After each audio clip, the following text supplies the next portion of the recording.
There's a lot of questions here. Don't worry, I'm not going to throw any curveballs at you. Oh, really? I thought you would after our last discussion. I live by my own principles. Oh, what's that? No curveballs. Right. Well, for those of you who have already joined, thank you so much for joining. Just whilst we wait for any kind of any other joiners, please do put into chat where you're from and what you're excited to talk about today. And if you have any questions, I know we got a few that have been sent in prior. Please do just put any questions you have in chat. And as my name suggests, I'm Phil's son, and as his son, I really like putting Phil on the spot in these sessions. So I know he always likes to breathe a sigh of relief once they're done. Okay, so whilst you are doing that, a couple of announcements that Eddie has ensured I say. So thanks, Eddie. You may not have already heard or are listening to this recording on the podcast. We are launching the sales transformation community next month. And we've already got 20 founding members who have shared their interest in developing this community. And just for context, this community aims to provide just an area for like-minded sales professionals who believe in transforming the way and their organization approaches sales, as well as being, and this is a really key point, as well as being a safe space to ask for advice and answer any problems that you may be facing. So if you want to be part of this journey, please do let us know, register your interest. I think Eddie will be sharing the link to do so in chat. But we really want to build this community for salespeople that adds value to their, to their day-to-day lives. And the other new exciting announcement that we want to make is we're launching in October the ILM Level 5 Coaching for Sales Transformation Program. It's a program I'm currently on at the moment. It is it's really fantastic way to kind of advance your skills in coaching. And I know there's a lot of coaching programs out there, but this one is specifically designed for those of you that are working in sales. If you're managing a team to unlock their performance, I think we know that coaching is a great way to do that.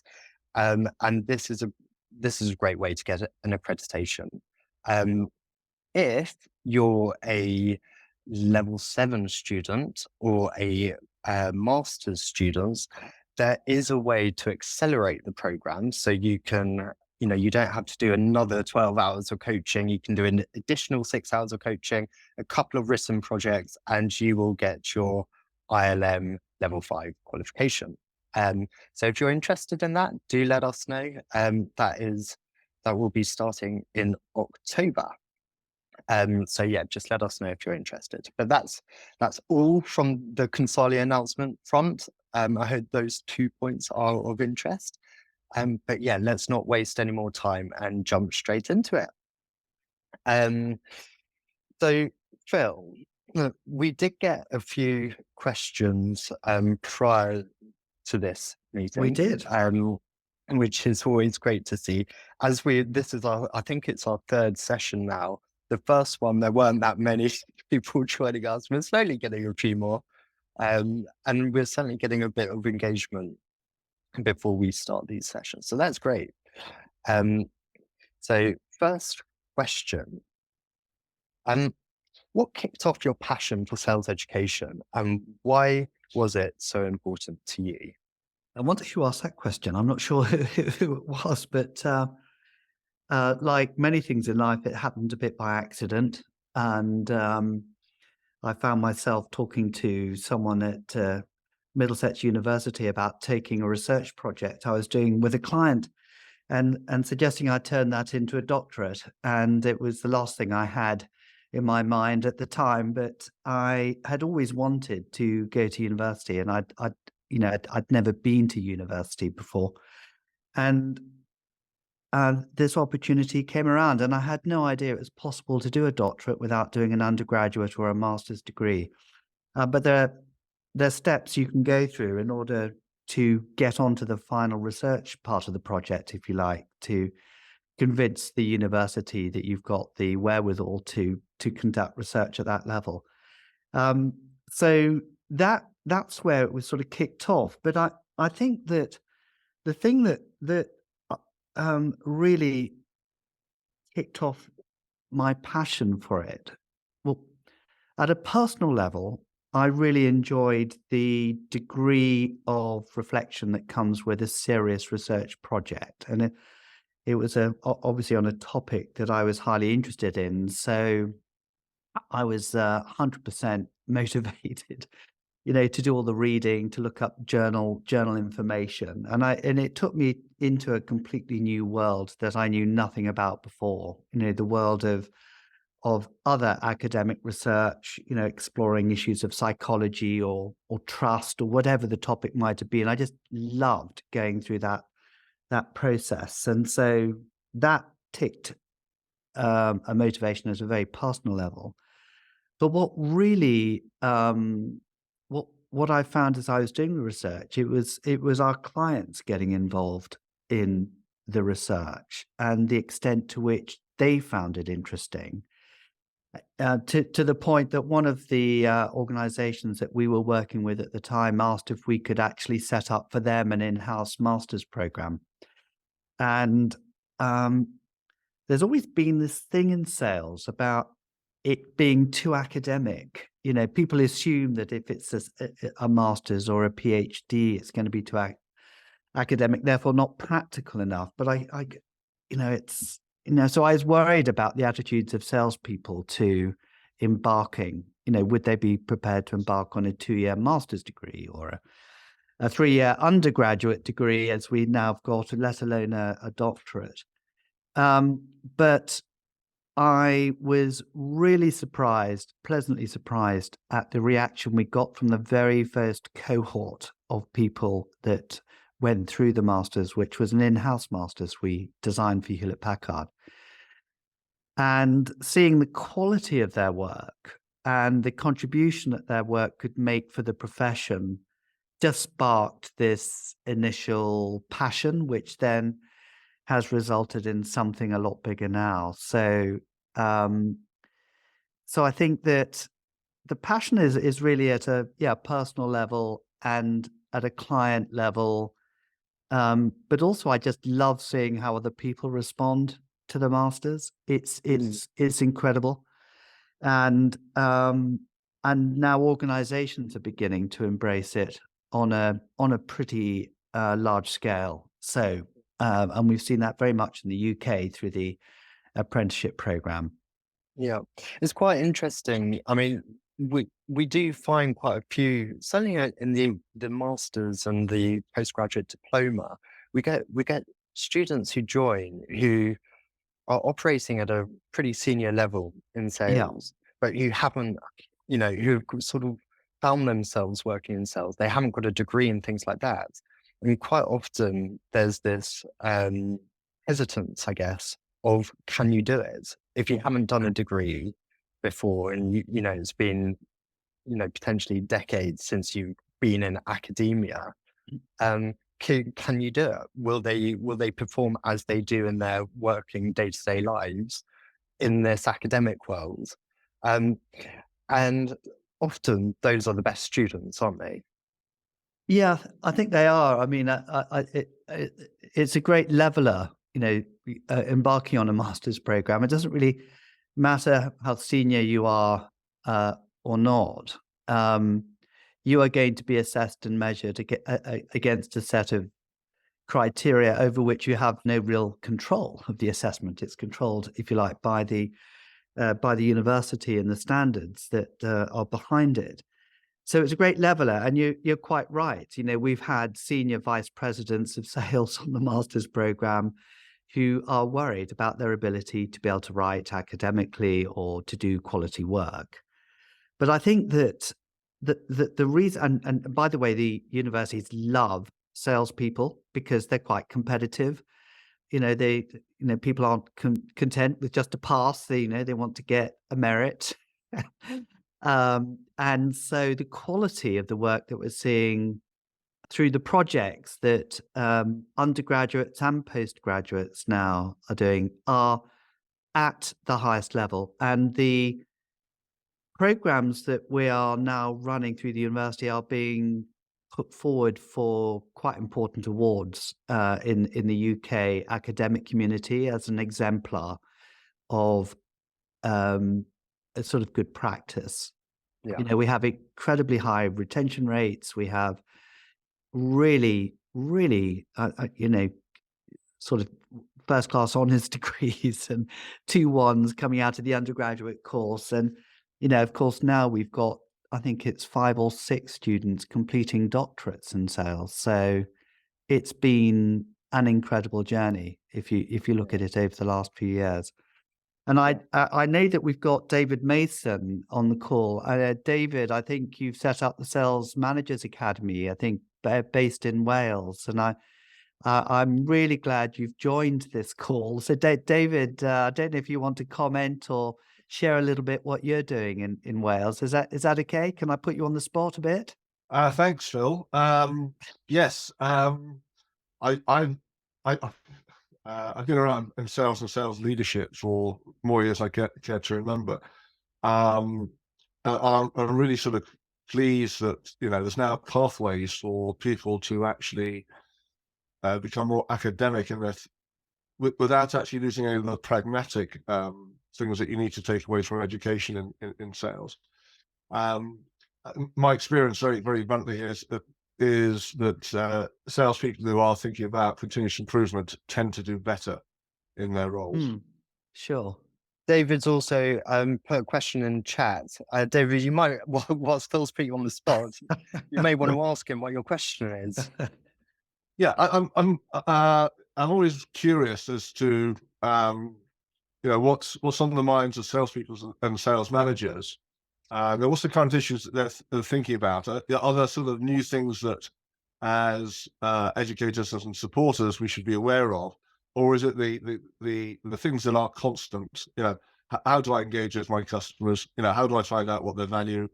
How do I actually, communicate a solution which I think will help them? Or is there other stuff these days?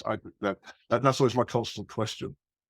Yeah, it's a really, really good question. I've got an answer, but I also know that there are others on the call that may like to contribute. I don't know whether Ian Jones from Johannesburg would like to comment on this question in terms of, what managers and salespeople believe are current issues at the moment. It'd be interesting to, Ian, if you're online, to share your thoughts on it. Yeah, so thank you for the opportunity, and hi everybody. Yeah, my perspective from our communities here in South Africa is that sales leaders are very sharply focused on whatever it is that can come their way that will enable them to achieve their targets more effectively and more certainly. And whatever it is that can be demonstrated to them as being powerful and effective in that context is something that they want to seriously consider, no matter how innovative that may be, how far it may be from what they themselves experienced in terms of what they took on board as continuous improvement while they were in the ranks, if you will. So yeah, I see a great openness for among sales leaders for being involved in things that will bring about performance improvement. Thank you, Ian. What about our graduate who's on the call as well? It So is this- Sherrod. This I know is it's a also- question for me. I'm going to come back to the question. Don't worry, I'm just interested to hear what everyone else's answer is first before I give my point of view. Cheryl's who's an undergraduate on the program. Do you mind if I kind of put what are the issues that are concerning you at the moment in your world? For me right now, at the moment, can you hear me? Yes, Yeah. well, we can. Yeah. For me right now, it's just managing my time really between the course and my job, being sales and intertwining it.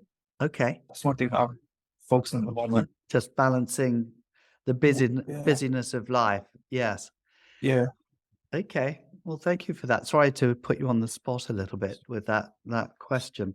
David, sorry, I wasn't trying to avoid answering it at all. I think that on the technology side, I think there's some quite interesting developments in terms of looking at the assortment of tools that will enable salespeople to manage their time, coming back to Cheryl's point, and also sort of managing the business of selling, which is taking the emphasis away from CRM as we know it as a kind of control system, and more enabling technologies to enable salespeople to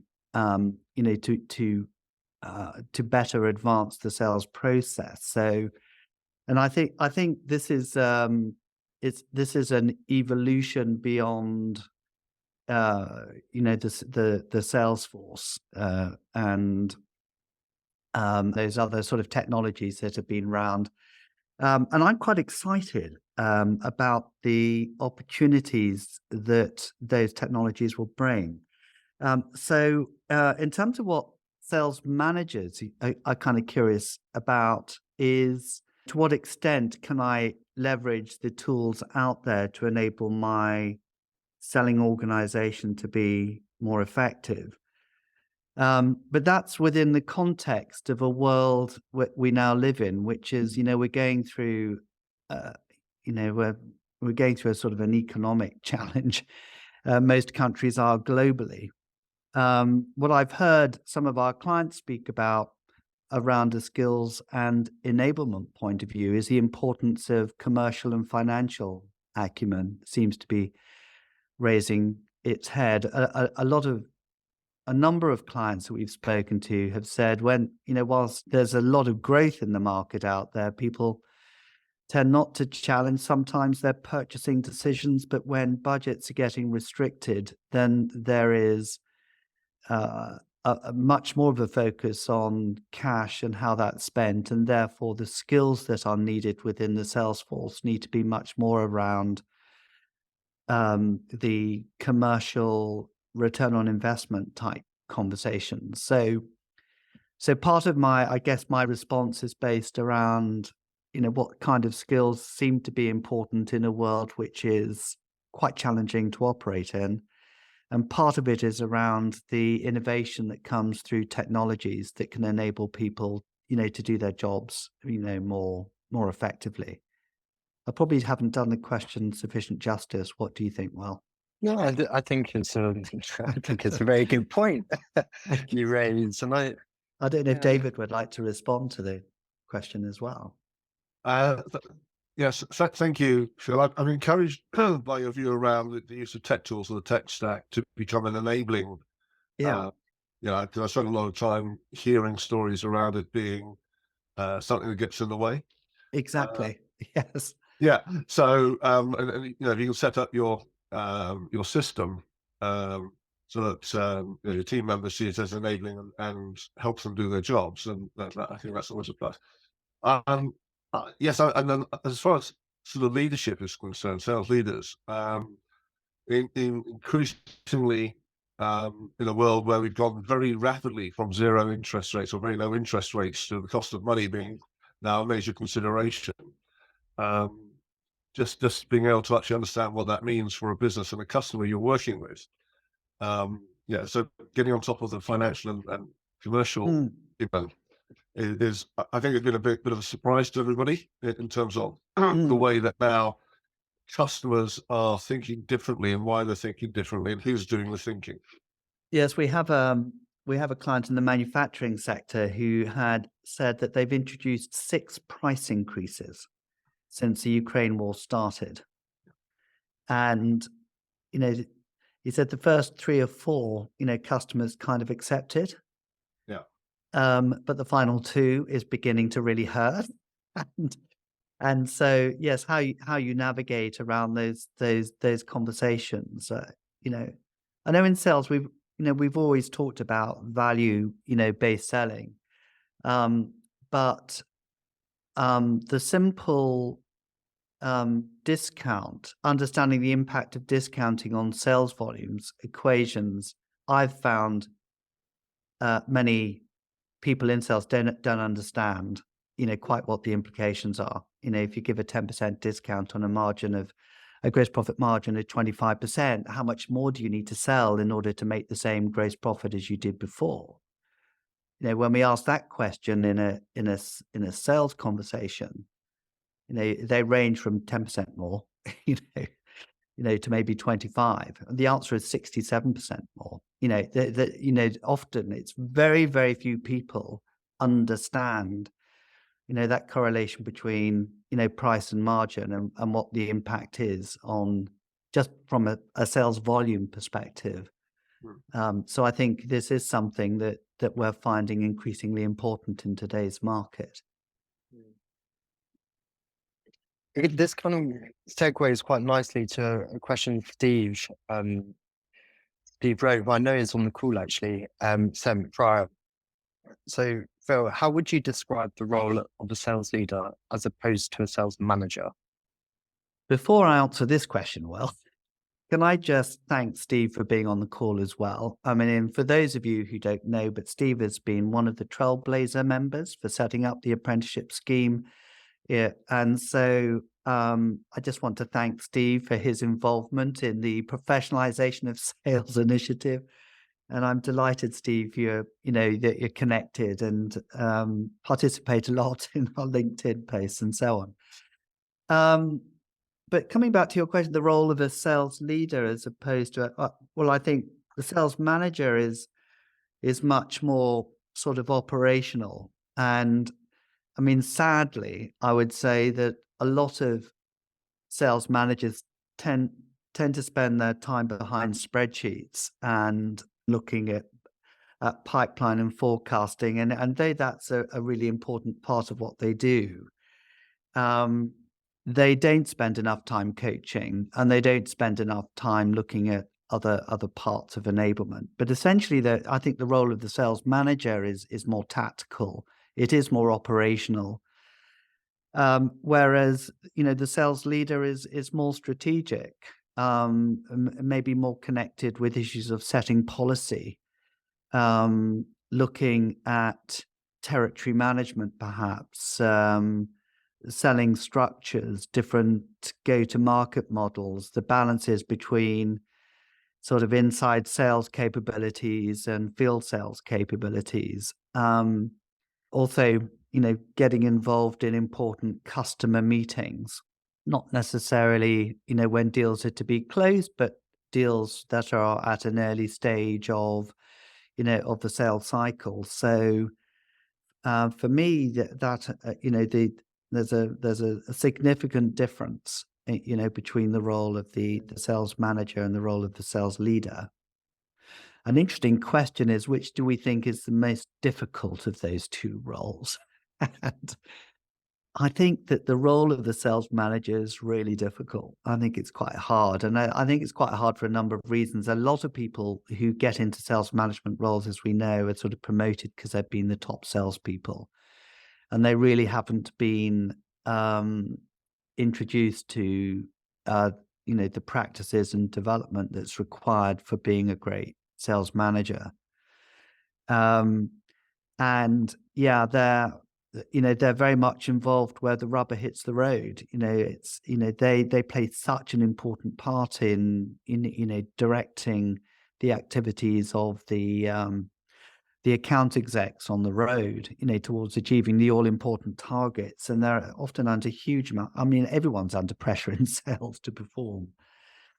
But I'm not saying that the role of sales leader isn't isn't challenging. Oh, of course it's challenging because it's about it's about strategy. But they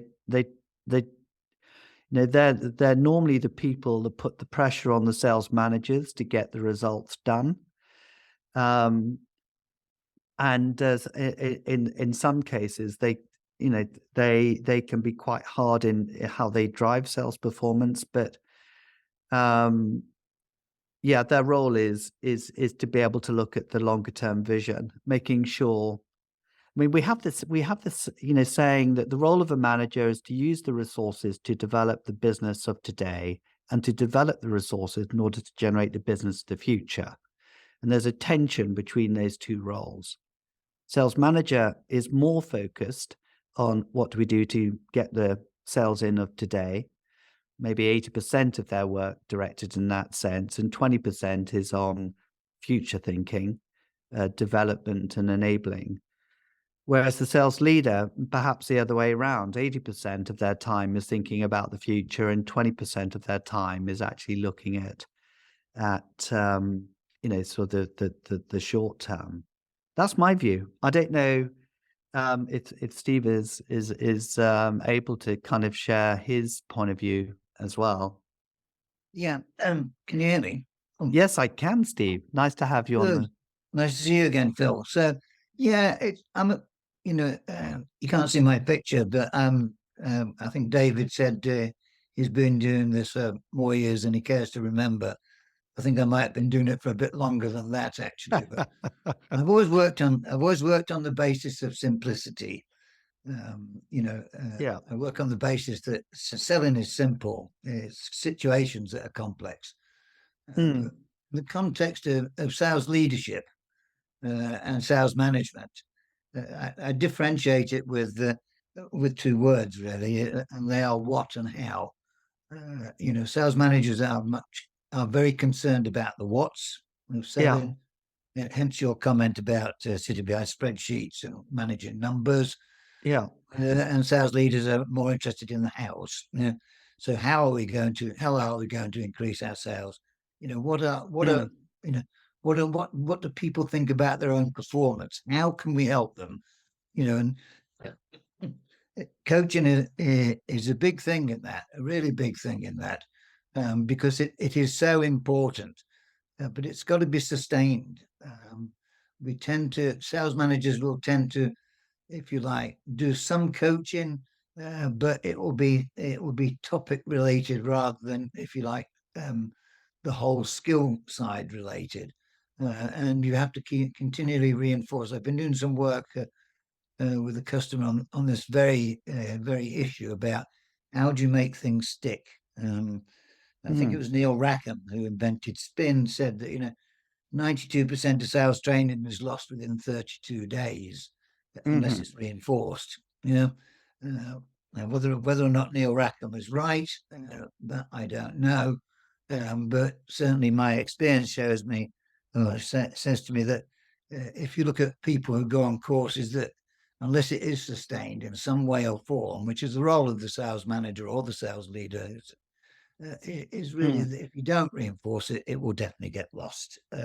So any investment you make in that will be lost as well. So I think that I differentiate between the what and the how, and also go back to the three things that a sales manager has to do. And once again, it's very simple. Sales managers and leaders are concerned about three things. One is their customers. Yeah. So understanding their customers, going on calls which are unrelated to closing business, creating this, if you like, this sense of intimacy with the customer is really important, and gives you a lot of brownie points. The other is the second one is the people. The only resources a sales manager has are his people. And the last thing is the numbers. And I think that if you spend as much of your time as possible with your people and your customers, the numbers are more of an output rather than a job. And it's worked for me for the last several years, and I stick with it now. So that's my view on it. Thank you, Steve. Yeah. What percentage of managers, maybe, I'm not sure if this is the right question, actually, sort of coach in the way that you think they should be coached? How many managers do you feel really understand coaching and do it? Not a lot, I'd say. Not- Because once again, it goes back to the comment you made earlier, Phil, is, most sales managers get into their jobs because they were good salespeople. Yeah. I got to be a sales manager because I wasn't a particularly great salesperson, but I was good at working with people, and that's Yeah. why I was made a sales manager. And I think it's that difference, because if you promote your best salesman to sales manager, you lose two people. You lose your best salesperson, and you haven't got a sales manager. So you've a single move loses you two people, probably two of the most important people in an organization. Yeah. So it's coming from a background of understanding what motivates people, and how you can create the environment where people are self-motivated. Because come the end of the day, the only person who can motivate me is me, to be honest. Mhm. So I would expect for someone to, if I was back treading board, so to speak, I think that I'd look for someone, a manager Mhm. who could make me feel good about what I do and how I do it. And that comes from just helping me do my job. Yeah. And that's not going out to close the big deals. It's about equipping me with the knowledge and skills that I need to do it. And a lot of that would come through coaching. Yeah. I mean, the other statistics that's rather alarming, and I don't know if this is an indictment of leadership or management, is the percentage of salespeople in organizations who hit quota, who hit targets. And the figures are quite staggering. Sometimes sort of, I think, 40% of a client, 40% of a very large sales force hitting targets with an organization that we're speaking to recently. And you wonder whether at the very senior level it's just a numbers game. Just throw enough salespeople at a problem, and 40% of them will sell and maybe help achieve the organization's objectives, and it doesn't really matter if 60% don't. I've always slightly struggled with that concept, to be honest. But I do know organizations who operate that way, as opposed to leadership teams who judge their success as a leader by the percentage of their sales teams who hit targets and quotas. Unless 100% of a team hits target or gets to the winner's circle, they don't feel as though they've done their job as a manager or leader. So, yeah, they're very different perspectives on best practice according to the culture and the types of organizations that we find ourselves working with at times. Yeah, I agree. I agree Yeah. entirely. I think that a sales leader or manager should only be happy if his whole team are making their Yeah. whole team Yeah. are achieving targets. Yeah. And you have to ask yourself the question here: if I'm paying a salesperson, a 50 grand basic and a 50 grand bonus, and they're happy earning £70,000 a year, is that a good use of money? And the answer to that is not really. Not Yeah. really. Yeah. Okay, great. Will, sorry. Great. Back to questions. So, Ian, Ian Jones, thanks for your question. Submitted this. So, if I can cast your mind back to the last AMA when you were talking about the mindset work that is transforming the performance of the England cricket team. Oh, great. Talking about cricket. Yeah. And in particular, the value in mindset change for sports people, and how it's easy to detect. Individuals and teams win much more frequently when they lose when they have the right mindset. So, are we safely promising sales leaders that sales transformation based on mindset change will result in more deals and fewer losses? Yeah, I think the great thing about sport is the fact you can see it sort of happening in front of you. It's so obvious where you've got, the same set of players playing under a new coach or a new manager, and, they're achieving sort of very, very different results. And, that's not a skill issue or a competence issue. That's down to, I guess, strategy in part.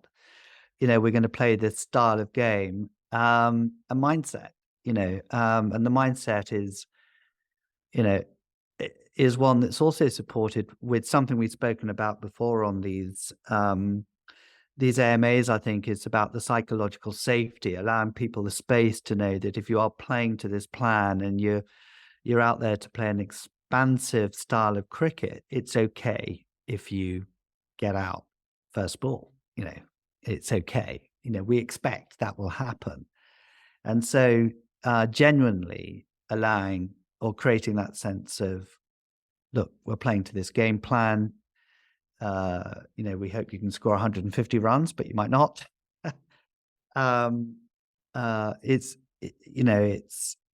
Everyone's in it together, and we know what we're trying to do. And we've seen that in the transformative sort of cricket team that we spoke about before. I know from the work that we have done on mindsets with control groups in sales that the same applies. And it may not apply over 4 or 5 days of a test match series, because sometimes sales cycles take much longer to fulfill. But I know that where we have worked, particularly in my doctorate thesis, was working with different control groups, exploring this notion of mindset and measuring the close ratios and cost of sale ratios and market share ratios across teams that worked in Western Europe and Central Europe, in a market that were fairly similar in terms of opportunity. And seeing an extraordinary difference in sales performance over that period of time. And I've maybe cited this previously, but when we started working with this community of sales, there were about 200 salespeople in this sort of two groups, if you like. And the close ratios at the time were something like 1 in 15 for winning winning sort of reasonably sized deals, some very large. And by the time that we finished the program after 2.5 years, and this is published, this is published evidence and so on, the close ratios were 72%, and we contrasted it with the other control group where we hadn't done any intervention around mindset, and we simply sort of tracked their performance as business as usual. And they did improve their win ratios, from 1 in 15. They ended up with a ratio of 33% at the end of the 2.5 years. So from a control grouping point of view, it was an absolute test that mindsets can really impact performance. And for me, it completely changed the way that we started to approach the way we develop salespeople, and we develop managers as well. It's much easier, I think, to deal with a sales team where the mindsets are in the right place, but perhaps where the skill sets aren't where you want them to be, because it's much easier to work on developing skills and competence than it is changing someone's mindset. So I'd much rather get the mindsets in place as the sort of foundation block of any improvement that you might want to make in the selling organization, knowing that, if people's heads are in the right space, then you can do amazing things with people. Rather than those organizations which have incredibly competent people, but they're just demotivated, and there's this toxic culture that kind of exists that stops them from thriving. But we've seen many instances of managers going in, inheriting a group of people who have had brilliant results, and using a different type of management approach, completely transforming the team performance. So we have many examples of managers who've made this kind of dramatic transformation built around mindsets. And I think a lot of it is about growth mindset.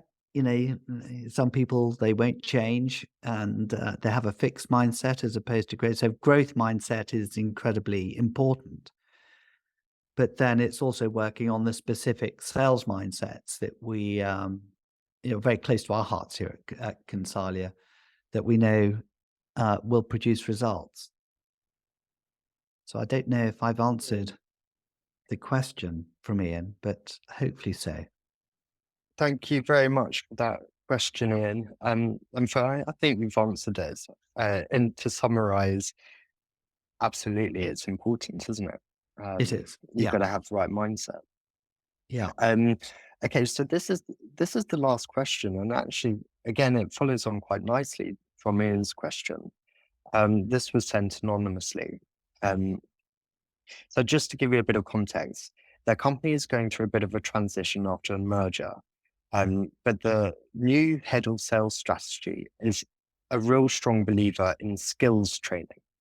They've just rolled out MedPick to the entire workforce, but they know in their gut that this is the wrong approach. It's being rolled out in a way where it treats all salespeople like we're not interested in doing the right thing for the customer and for the company. So the question is, how should I go about approaching this within my organization? And then they follow up and say they find that this approach is quite outdated, they feel, and they're a firm believer in transforming the values and belief systems, which I think I think they've read your book, Phil. Okay. So how would you advise them dealing with a sort of new culture that is being imposed on them after going through a merger? This is quite a tricky, it's quite a tricky question as far as the person that asked it is concerned. So essentially, he's working in a selling organization and having a new initiative imposed, by a new head of sales, and not believing in it. I think the phrase that he used, I know in my gut that this is the wrong approach, and feels it's going against, he feels that this approach is going against doing the right thing for the customer and for the company.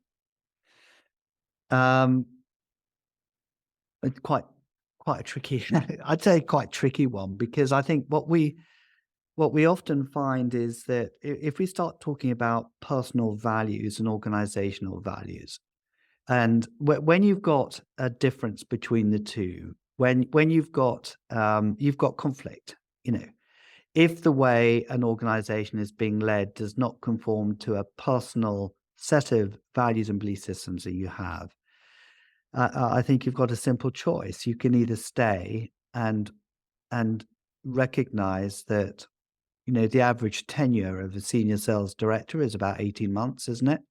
So can you stay there for 18 months for a new director to come on board? And no doubt there'll be a new initiative rolled out that perhaps will be more in tune to their values and belief systems. Yeah. Do you be patient or do you go at the end of the day? I think that's the ultimate choice. And it's a difficult situation if you can't go for, various reasons, personal reasons, you can't leave the organization.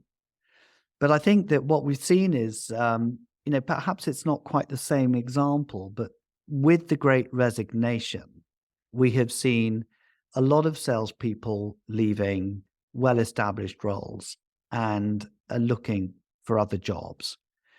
And I think a lot of people have been questioning, what is the purpose behind the organization for whom we work? And that's become important to them. in a recent master's project. In fact, I think it was we now have a podcast on it, Eddie, that was developed by Simon Wheeler, who's now at Salesforce. Did his whole master's dissertation on what makes people hang around, what keeps people engaged with an organization. And it's very much around, it's less around money and bonuses and salary than it is around engaging with organizations who want to develop themselves as people. Development is really high up there. In fact, from his research, it's the most important criteria above, it comes above salary, and it becomes, obviously you need to have an income that you can afford to live your life on. But actually what's also important is this idea of personal development as a means of getting people to stick. In this question, there is a development program, but he simply doesn't believe in it. He doesn't believe it's right, and he doesn't like the way in which salespeople are being treated. So he has a fundamental issue with the initiative that's being rolled out. How would you approach the organization? It's a new director, it's a new manager. Can you challenge this person right now? If it's new, possibly not a great career move, I would suggest. But maybe wait 6 months, to see how the lay of the land lies and whether or not there is any evidence that MedPick actually produces performance. And perhaps it is, something that does improve the performance of the business, in which case his point of view might be changed. But I think he's not just commenting on MedPick, it's the manner in which it's being rolled out that he's questioned. And so, that suggests there's something about the values and belief systems of the new sales director that's not in alignment with his personal values. And therefore, he may just need to sit it out or look for a new job. I don't know what the other leaders would say. Just, I think, being aware of any change that is happening to you is a really important factor. And we often talk about reflective practice to understand change and how you therefore respond to change. Yeah. And I think there's always a bit of uncertainty when a company goes through a merger and there's two, there could be clashes that happen, and how you respond to that it needs to come from a basis of an acute self-awareness. Yeah. But it's definitely a really tricky situation that that this person finds themselves in. And yeah, I mean, would you recommend one of the other things is that I always think is an interesting approach as someone where change is happening to them is, as Stephen Covey once said, would you rather be acted on, or would you rather act? And considering that this new head of sales strategy is coming into a new organization, they must be having a lot of uncertainties in how they approach things. Could you be that person's first follower? Because that first follower is often really impactful. And therefore you can establish a relationship with that person, and then perhaps try and influence from within if they have that kind of opportunity to do so. Could be a good could be a good approach. But yeah, really difficult one. Thanks, Phil. We did actually have one more question that's just been submitted on chat from Sharuz. I'm just trying to see. Eddie just pinged me. Yes. This is a good one to end this AMA on. Is cold calling still effective? In 2023? Yeah. Is cold calling still effective? It doesn't work that well with us, does it? You know, when we get people cold calling us for different things. And I think probably in the last year I've accepted one person that's cold called and had a conversation with them. And in that scenario, that person happened to have called me on a topic that I was beginning to take more interest in. And so I thought it's okay. Yeah, I will take this call, and probably directed them to Eddie, and Eddie probably shot me for passing over the call over to him. But I just thought it would be of sufficient interest for us to explore a little bit further. So I guess if you're talking about a numbers game, the more, I was always taught when I first started sales that I would have to do 100 spins of the phone, as we had then, in order to get one appointment, and that we could it was possible to do 120 spins a day, though I rarely did that. And there was no doubt then it was very tough to begin with, because you are, getting a lot of rejection. And but over time you start to build up follow-up calls, and it becomes slightly warmer. I think, but your question was in 2023, as opposed to when I had my experience of doing it. I'm not sure. I think I'm not, I think there's a case, obviously a case for cold calling, but I think that marketing need to play a big role in creating a warmth of lead, if you like, that could then be followed up by salespeople. And I think this is where sales productivity can be improved. I don't know, Shiraz, if you want to kind of comment on the question. It sounds as though this is what you're doing right now. If Shiraz is online, do you want to comment on it? It's a really tough part of the job. Yeah, I think, like you said, if someone's looking into their product and sales already, then it's quite easy. But if they're not, then it's just rejection, which is not really. And no one really answers the phone anymore these days. And Yeah. so, Yeah, maybe it's much more maybe- difficult, isn't it?